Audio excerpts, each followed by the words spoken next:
Okay, फिर हम continue करते हैं। इसके काफी टाइप के क्लासिफिकेशंस हैं, हम देखेंगे। बट जो मेनली याद रखना है, ये जो मोड ऑफ एक्शंस हैं, तो उसमें प्रोटेक्टेंट, थेरेपेटेंट, इरेडिकेंट, ये क्या होते हैं। और जो इनऑर्गेनिक और ऑर्गेनिक वाला क्लासिफिकेशन है, और सिस्टेमिक, नॉन सिस्टेमिक, ये काफी इम्पोर्टेंट है, तो उसको अच्छे से याद रखना। बाकी इनमें मेनली डेफिनेशन इम्पोर्टेंट है कि प्रोटेक्टेंट क्या है और थेरेपेटेंट क्या है। Then, as the name suggest protectant fungicides, जो मेनली प्रोटेक्टेंट होते हैं, ये प्रोफाइलेक्टिक होते हैं नेचर में, कि अगर हम प्रिवेंटिव टाइप के होते हैं। ये मेनली अगर होस्ट में पहले से ही हम स्प्रे करें एज अ प्रिवेंशन मेथड, तो ये अच्छे से इफेक्टिविटी शो करते हैं। लेकिन ये थेरेपेटेंट या इरेडिकेंट की तरह नहीं होते हैं कि इन्फेक्शन आने के बाद फिर ये वो करें। जैसे कि प्रोटेक्टेंट है तो ये मेनली प्रोटेक्ट करते हैं, लेकिन एक बार डिसीज आ जाती है तो फिर ये इन्फेक्शन को इरेडिकेट नहीं कर सकते हैं। और जो प्रोटेक्टेंट होते हैं और इरेडिकेंट होते हैं, ये मेनली नॉन सिस्टेमिक टाइप के होते हैं।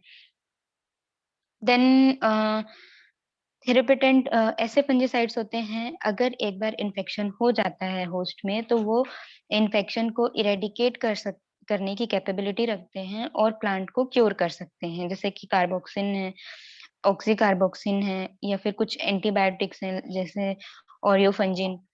तो जो जनरली हम कीमोथेरेपेटेंट यूज करते हैं, और जो कीमोथेरेपेटेंट होते हैं ज्यादातर सिस्टेमिक उनका नेचर होता है, and affect the deep seated infection. तो जो प्लांट में मतलब मेनली जैसे ये सिर्फ सुपरफिशियल इन्फेक्शन को कंट्रोल नहीं करते हैं। जो पैथोजन अगर बहुत डीप में भी है होस्ट में, उसको भी ये इरेडिकेट कर सकते हैं, करने की कैपेबिलिटी रखते हैं, और उस प्लांट को भी वो क्योर कर सकते हैं। सुपरफिशियल इन्फेक्शन में कौन सी फंजाई का होगा एग्जाम्पल? कौन सी डिसीज होगी? रस्ट। नहीं। Powdery mildew. पाउडर। हाँ, powdery mildew, downy mildew. Then हम आते हैं इरेडिकेंट। इरेडिकेंट ऐसे फंजीसाइड्स होते हैं जो कि जो भी पैथोजेनिक फंजाई होती हैं, या जो पैथो हाँ, जो भी फंजाई के स्पोर्स होते हैं, डोरमेंट स्ट्रक्चर्स होते हैं, मेनली ये उनको इरेडिकेट करने का काम करते हैं। ठीक है, जैसे ऑर्गेनिक मर्क्यूरियल्स है, लाइम सल्फर है, डॉटिन etcetera. These chemicals eradicate the dormant और active pathogens from the host. तो ये डोरमेंट को भी इरेडिकेट कर सकते हैं और एक्टिव को भी इरेडिकेट कर सकते हैं। जो थेरेपेटेंट होते हैं, ये प्लांट बॉडी के अंदर ही पैथोजन को किल कर देते हैं। Then based on general usages, तो जनरल यूजेस के बेस पे, जैसे हम सीड पे अप्लाई करते हैं या सॉइल पे अप्लाई करते हैं, तो उसके बेसिस पे कुछ फंजीसाइड्स हैं, जैसे कि सीड प्रोटेक्टेंट्स। तो कैप्टन, थायरम, ये तो बहुत कॉमनली हम सुनते हैं कि कैप्टन से हम सीड ट्रीटमेंट करेंगे, या थायरम से, या कार्बेंडाजिम से, या कार्बोक्सिन से। देन सॉइल फंजीसाइड्स, तो सॉइल फंजीसाइड्स जो मेनली प्री प्लांट इनकॉर्पोरेशन में आते हैं, बोर्डेक्स मिक्सचर, कॉपर ऑक्सीक्लोराइड, या chloropicrin, formaldehyde. Then soil fungicides में जो आफ्टर इन्फेक्शन करते हैं, Bordeaux mixture, copper oxychloride, captan, thiram. Thiram का हम स्प्रे भी करते हैं। देन फोलिएज ऑन ब्लॉसम, तो उनके लीव्स पे भी हम करते हैं, जैसे कैप्टन है, फर्बम, जिनेब।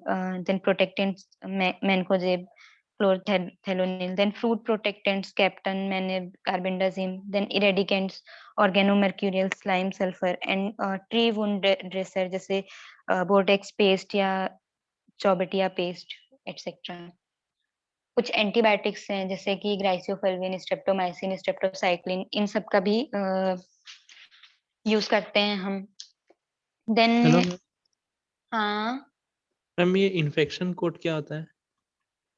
क्या? इन्फेक्शन कोट में इन्फेक्शन पोर्ट मतलब जिस प्लेस पे इन्फेक्शन हो रहा है, मतलब जो चीजें ज्यादातर ससेप्टेबल होती हैं, जैसे कि जो न्यू लीव्स होती हैं जनरली उनमें वैक्स लेयर डेवलप नहीं हुई होती है, तो वो ज्यादातर ससेप्टेबल होती हैं। लीव्स का जो लोअर पोर्शन होता है वो ज्यादा ससेप्टेबल होता है ना, तो उन पोर्शन से। ठीक है। Okay okay ma'am, okay, site of entry को नहीं बोल सकते? बोल सकते हैं। ओके मैम, जैसे स्टोमाटा है, दातुर, ये सब। हाँ। Okay ma'am. Then based on chemical composition, तो जैसे कि जो उनमें मेन जो इम्पोर्टेंट एलिमेंट है उसके बेसिस पे, जैसे सल्फर है, कॉपर है या मरकरी है, तो उस बेसिस पे फंजीसाइड्स होते हैं। तो कॉपर फंजीसाइड्स, जो कॉपर होता है ये सबसे ज्यादा टॉक्सिक मेटल कैटायन होता है। ये मेनली क्या करता है, एंजाइम्स जो होते हैं उनमें पैथोजन में उनको इनएक्टिवेट करता है। तो ज्यादातर जो भी हम यूज करते हैं कॉपर कंपाउंड्स, या फिर हमने पहले भी जो यूज किए हैं मैक्सिमम हम किए हैं, और जो स्टार्टिंग हुई है वो भी इसी से हुई है। तो fungicidal action of copper was mentioned as early as 1807 by Prevost against wheat burnt disease। तो 1807 में फर्स्ट जो fungicide, copper fungicide, copper sulphate का यूज किया था प्रिवोस्ट ने बंट ऑफ व्हीट को कंट्रोल करने के लिए। देन इन 1885 मिलाडेट ने बोर्डेक्स मिक्सचर का यूज किया था, जो अ, जिसके बारे में हम काफी पढ़े। बोर्डेक्स मिक्सचर जो होता है वो किस डिसीज के अगेंस्ट किया था मिलाडेट ने? Downy mildew of grape. क्या? Downy mildew of grape. Okay.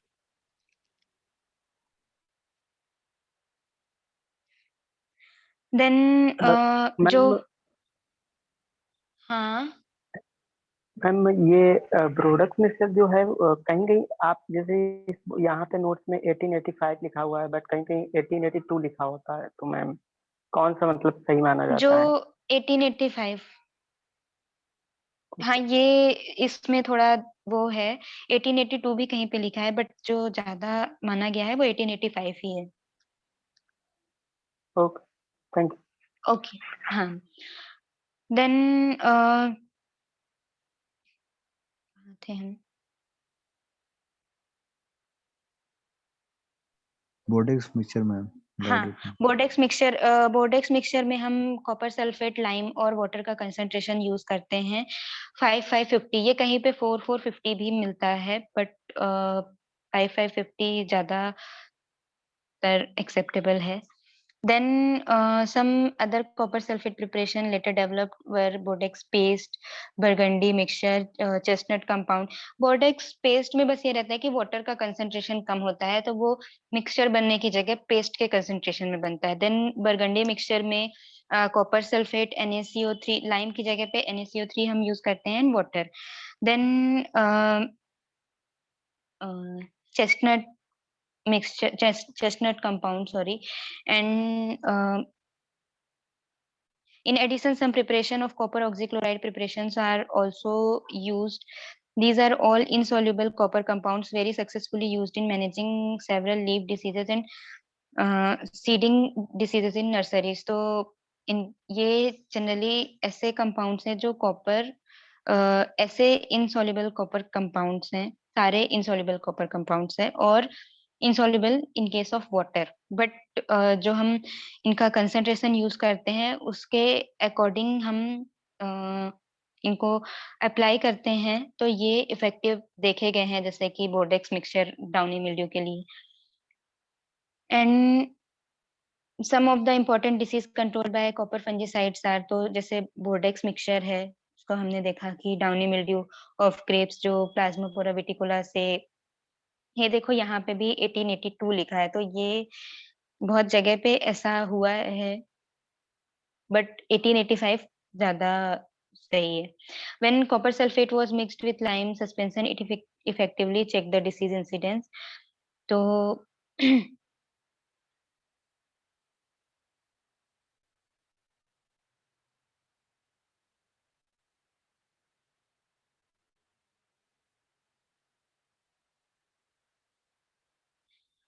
Okay, तो जो अल्टीमेट मिक्सचर होता है उसमें वो एक जिलेटिनस प्रेसिपिटेट होता है copper hydroxide and calcium sulphate का, which is usually sky blue in color, and cupric hydroxide is the active principal and is toxic to fungal spores. तो जो कॉपर मेटल कैटायन है वो ज्यादा टॉक्सिक होता है, और इसमें भी यही है कि वो एक्टिव प्रिंसिपल क्यूप्रिक हाइड्रोक्साइड है, जो कि टॉक्सिक होता है फंगल स्पोर्स के लिए। देन और जो कॉपर सल्फेट होता है, ratio of copper sulphate to lime solution determines the pH of mixture, and the mixture prepared in the above said ratio gives neutral और एल्कलाइन पीएच। तो जो हम 5/50 का यूज करते हैं सॉल्यूशन, तो वो न्यूट्रल या एल्कलाइन मिक्सचर देता है। और ये जो इसका पीएच है वो नेसेसरी होता है चेक करना, ताकि वो हमारे होस्ट को कोई इफेक्ट कॉज ना कर पाए। If the quality of the used is inferior, the mixture may become acidic. If the mixture is acidic, it contains free copper, which is highly phytotoxic, resulting in scorching of plants. तो अगर वो acidic होगा, क्योंकि sulphate sulphur ions के कारण वो acidic हो जाता है, तो अगर वो एसिडिक होता है तो वो हमारे प्लांट्स के लिए बहुत ज्यादा टॉक्सिक होता है। Therefore it is highly essential to test the presence of free copper in the mixture before applied. Then कुछ ये टेस्ट हैं, field test, litmus paper test, pH paper test and chemical test. ये इतने important नहीं है। Then और जब भी हम बोर्डेक्स मिक्सचर स्प्रे करना चाहें तो उसको हम फ्रेशली प्रिपेयर्ड करते हैं। In case the mixture has to be stored for a short time और a day, jaggery can be added at the rate of 100 kg per liter of mixture। तो jaggery add कर सकते हैं अगर हमको उसको स्टोर करना है तो।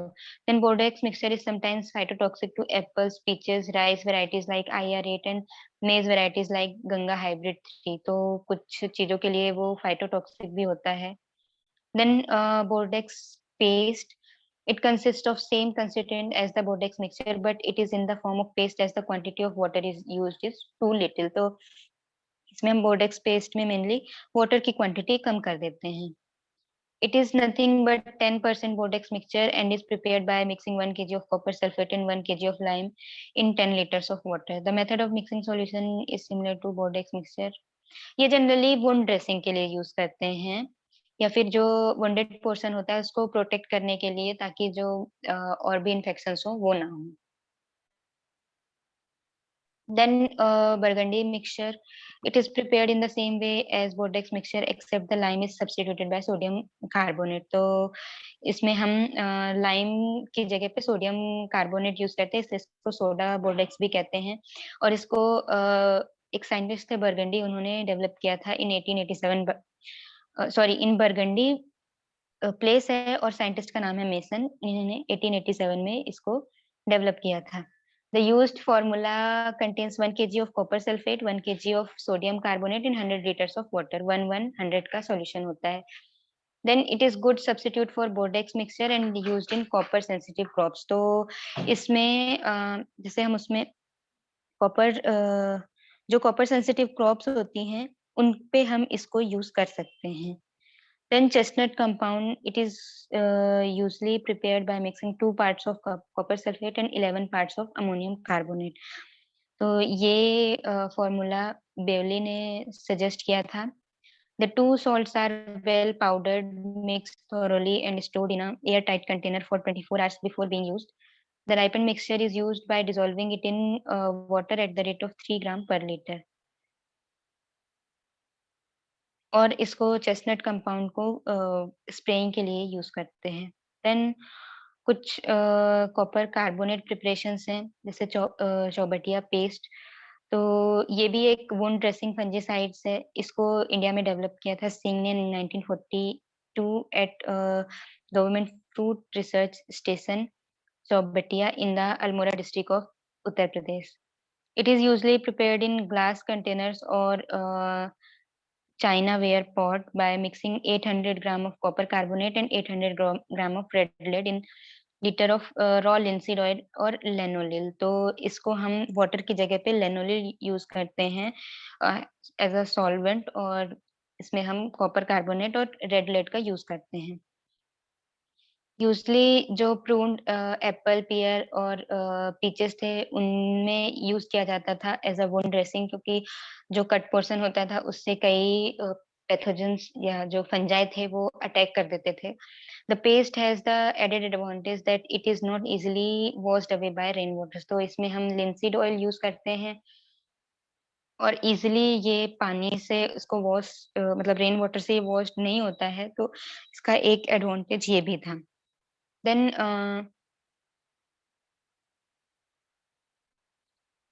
सल्फर फंजीसाइड्स, इसमें कुछ कॉपर ऑक्साइड प्रिपरेशन, तो जो इसके कंपोनेंट्स हैं पंजीमर, पेरेनॉक्स, ये इतने वो नहीं है इम्पोर्टेंट। क्यूप्रस ऑक्साइड जो है ये एक प्रोटेक्टिव फंजीसाइड है और ये मेनली यूज करते हैं seed treatment and for foliage application against blight, downy mildew and rust. Then copper oxychloride, तो इट इज इसको ब्लिटॉक्स भी बोलते हैं, and it is a protective fungicide, controls phytophthora infestans on potatoes and several leaf spots and leaf blight pathogens in field. Then sulfur fungicides, तो इसमें ये जो sulphur fungicide है ऐसा कहते हैं कि ये ओल्डेस्ट टाइप का फंजीसाइड है जो प्लांट डिसीज कंट्रोल के लिए यूज किया जाता है। एंड इसको इनऑर्गेनिक एंड ऑर्गेनिक सल्फर में क्लासिफाई किया जा सकता है। इनऑर्गेनिक सल्फर जो है वो it is inorganic sulfur is used in the form of elemental sulfur or as lime sulfur, and elemental sulfur can be either used as dust or wettable sulfur। तो as a dust और wettable sulfur की तरह भी use कर सकते हैं हम जो एलिमेंटल सल्फर है उसको। Latter being more widely used in plant disease control. Sulphur is best known for its effectiveness against powdery mildew of many plants. तो पाउडरी मिल्ड्यू के लिए अभी भी सल्फर का बहुत यूज किया जाता है। और देन लेकिन ये कुछ रस्ट के लिए और leaf blights and fruit diseases के लिए भी इफेक्टिव माना गया है। और वेटेबल सल्फर जो होता है उसका जनरली पेस्ट की तरह यूज करते हैं।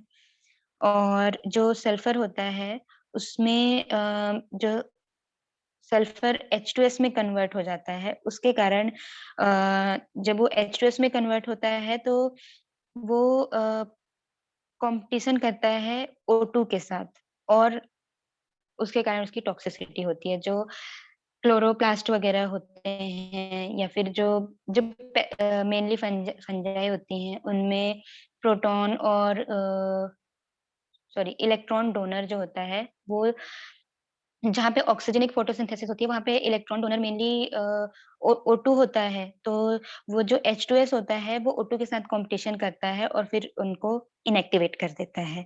और जो सल्फर S6 होता है वो फ्री रेडिकल के फॉर्म में होता है, इसलिए उसकी टॉक्सिसिटी होती है। Then sulfur fungicides emit sufficient vapor to prevent the growth of the fungal spores at a distance from the area of deposition. This is an added advantage in sulfur fungicide as compared to other fungitoxins. Then organic compounds of sulfur are now widely used in these days, और इनको carbamate fungicides भी कहते हैं। इनमें है dithiocarbamic acid. Dithiocarbamates are broadly grouped in two based on mechanism of action. तो on the basis of mechanism of action dithiocarbamates को हम दो पार्ट में डिवाइड करते हैं, monoalkyl and dialkyl. जो डिथियोकार्बामेट्स होते हैं ये ब्रॉड स्पेक्ट्रम टाइप के होते हैं, लेकिन ये पाउडरी मिल्ड्यू पे इफेक्टिव नहीं होते हैं, मतलब हाँ। देन ये इंटरफेयर करते हैं मेनली क्रब साइकिल को। एंड मोनोएल्काइल में आते हैं मैनेब, जिनेब और थायरम, जायरम, मैनकोजेब, नेबम, वेपम। और डाईएल्काइल, एक सेकेंड, जो मोनोएल्काइल होते हैं इसमें जिनेब और मैनेब आते हैं, और जो डाईएल्काइल होते हैं उसमें थायरम, फेरबम एंड जायरम आते हैं। ठीक है, थोड़ा इसको करेक्ट कर लेना। देन ये इनके कुछ कैरेक्टर और कुछ जो डिसीज कंट्रोल करते हैं वो दी हुई हैं। जैसे इनऑर्गेनिक सल्फर में हम एलिमेंटल सल्फर या सल्फर डस्ट यूज करते हैं। तो sulfur is a contact and protective fungicide normally applied as sprays or as dust। तो as a spray या dust भी हम यूज कर सकते हैं। और जनरली पाउडी मिल्ड्यूज के लिए जो fruit vegetable flower and tobacco में होती हैं। और ये एप्पल स्कैब के लिए भी और जो कुछ फील्ड क्रॉप के रस्ट डिसीजेस होती हैं उनके अगेंस्ट भी इफेक्टिव होता है। Then lime sulphur.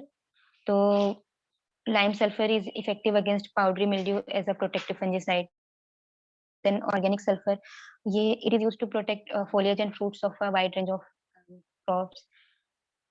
Then monoalkyl dithiocarbamates, तो उसमें जो जिनेब है, जिनेब against disease such as early and late blight of potato and tomato, downy mildews and rust of cereals, blast of rice, fruit rot or of chili etc। Then मैनेब है, मैनेब को Dithane M22 भी कहते हैं। This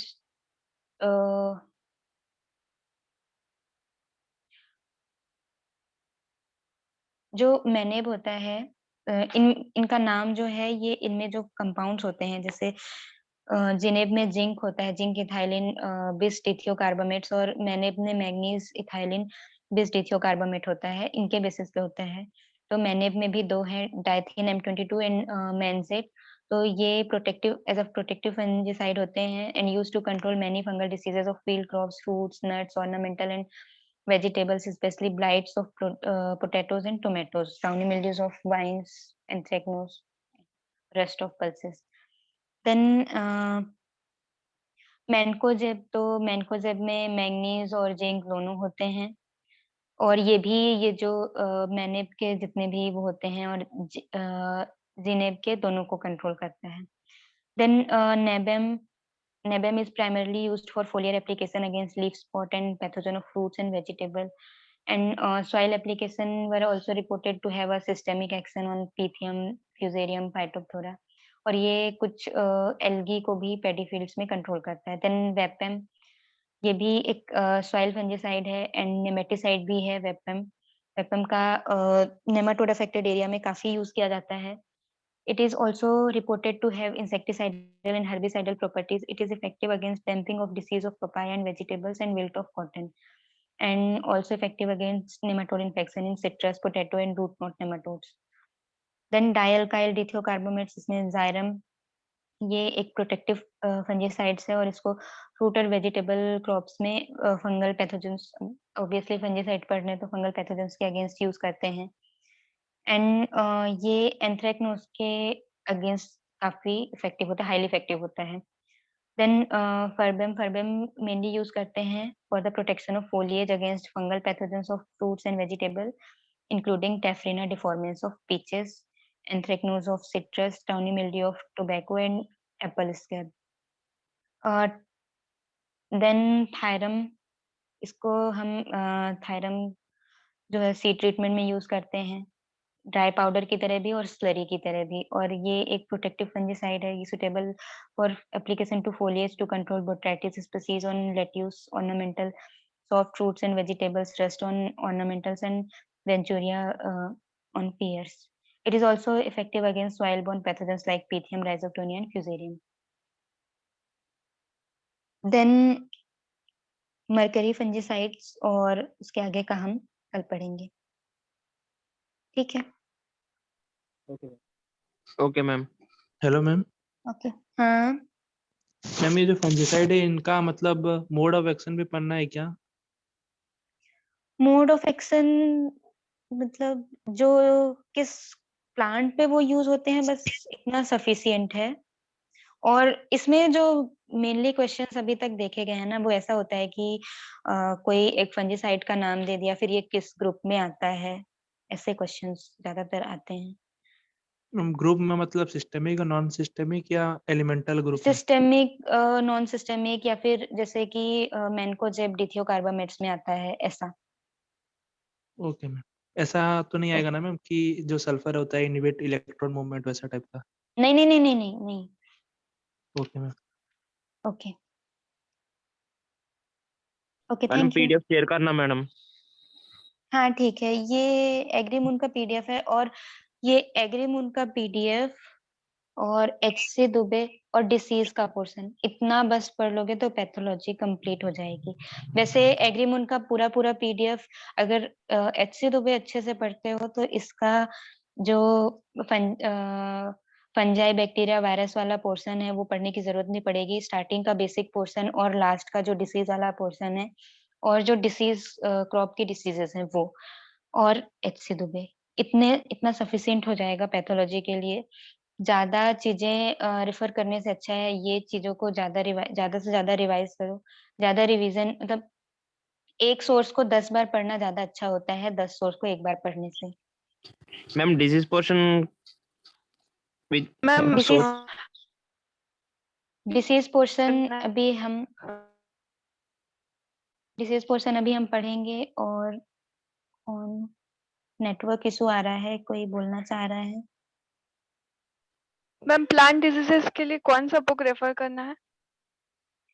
देखो, plant diseases के लिए book तो मैं सजेस्ट नहीं करूंगी। जो TNU और एग्रीमून का पीडीएफ है वो सफिशिएंट है, क्योंकि उनमें ही इतना मैटर दिया हुआ है।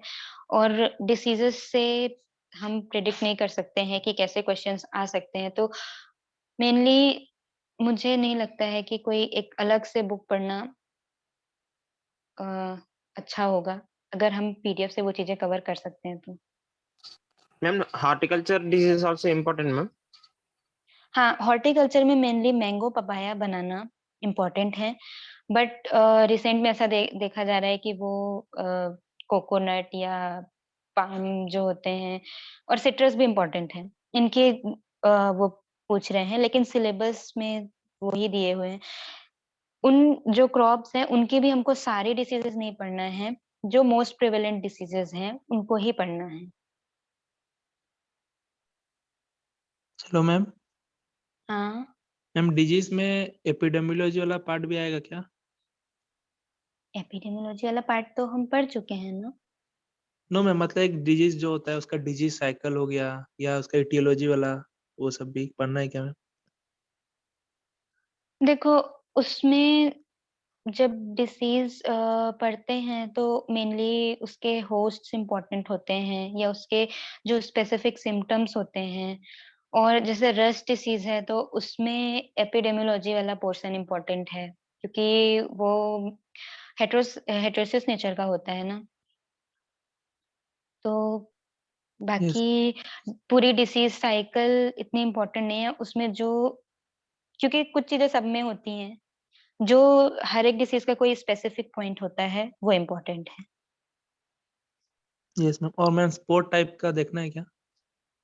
स्पोर टाइप मतलब एक स्पेसिफिक स्पोर है जैसा उसमें इंडेंटेशन है या किसी में कोई ऐसा क्राउन, मतलब किसी में से कांटेदार है, किसी में ऑर्नामेंटेड है, वैसा टाइप का मैम, क्योंकि इस बार आया था एक कि हाँ मेलानिन हाँ टाइप हाँ स्पोर। हाँ ओके मैम। वो, हाँ ठीक है, थैंक यू। मैम एनजी रंगा प्रेफर कर सकते हैं ना? बिल्कुल। एनजी रंगा और टीएनयू दोनों भी कौन सा अच्छा सोर्स है मैम? डिसीज पोर्शन के लिए देखो, अगर जो बेसिक पोर्शन है उसके लिए एग्रीमून सबसे जो सुटेबल है, क्योंकि एग्रीमून का जब पीडीएफ पढ़ोगे और प्रीवियस ईयर के क्वेश्चन पेपर सॉल्व करोगे ना, तो ये मतलब देखोगे कि ये डायरेक्ट डायरेक्ट क्वेश्चंस आते हैं एग्रीमून के पीडीएफ से। मतलब ये जो रिसोर्स है एग्रीमून का, ये बहुत ज्यादा उसको क्या बोलते हैं, वैलिड टाइप का है, ऑथेंटिक है बहुत ज्यादा। तो इसको तो बहुत ही अच्छे से पढ़ना। Hello. Yes ma'am. But ma'am you covered HC domain ma'am for introduction chapters those. नहीं नहीं, इंट्रोडक्शन चैप्टर के लिए तो हमने सिर्फ वो बैक्टीरिया, वायरस और फंजाई के लिए हमने HC दुबे पढ़ा। बाकी जो हम डिसीज इन्फेक्शन साइकिल या डिस्पर्सल या ये सब के लिए तो हम यही पढ़ रहे हैं ना।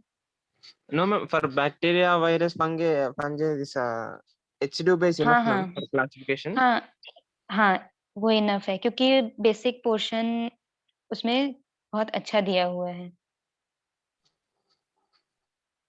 Okay, ma'am. Thank you, ma'am. Okay, thank you.